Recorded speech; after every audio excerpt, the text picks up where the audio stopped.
այսօր մի նոր բան է ի հայտ եկել աշխարհում։ Դու գիտեք, տեխնոլոգիաները զարգանում են ու զարգանում են։ Ժամանակին ինտերնետն էր, որ սկսվեց, իհարկե վտանգավոր ռիսկային էր, մինչև որ մարդկությունը հարմարվեց դրան։ Հիմա էլ այդ արհեստական բանականությունը։ Գիտեք, ինչքան նոր գործիքներ են ձևավորվում, որոնց մեջ այո կարող են լավ բաներ լինել, որոնք կարող ենք օգտագործել, բայց նաև ռիսկերը այնքան շատ են։ Օրինակ այդ արհեստական բանականությունը, չէ՞։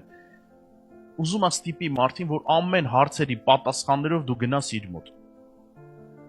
Ինչ հարցեր ունես, գնաս հարցնես իրեն։ Ժամանակին Google-ին էին հարցնում։ Հումորով էին ասում, ինչ չգիտես, մի հատ Google-ին դիմենք։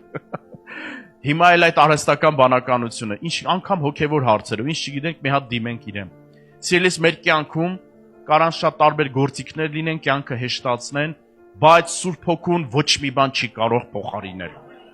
Աստծո Հոգուն դեռ չի կարող մի ստեղծված բան գա եւ փոխարինի մեր կյանքում։ Մենք կարիք ունենք նրա հետ ավելի մտերիմ լինելու, նրանով ավելի լցված լինելու, նրա իմաստությամբ եւ նրա առաջնորդությամբ շարժվելու։ Ոչ մի AI, արհեստական բանականություն, ոչ մի Google, ոչ մի ինտերնետ չի կարող քեզ կյանքի տարբեր իրավիճակներում առաջնորդել։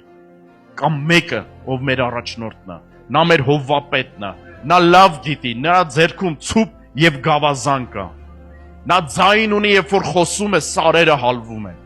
Նա ձայն ունի, երբ որ խոսում է, նրա գառները լսում են իր ձայնը եւ հետևում են իրար, եւ արոտ են գտնում, եւ հանգիստ են գտնում իրանց կյանքում, եւ դուրս են գալիս տարբեր իրավիճակների մեջից։ Այնպես որ սիրելիս, հալելույա, Սուրբ Հոգու առաջնորդությանը ոչ մի բան չի կարող փոխարինել իմ ու քո կյանքում։ Լցվենք նրա իմաստությամբ, գիտությամբ ու հանճարով։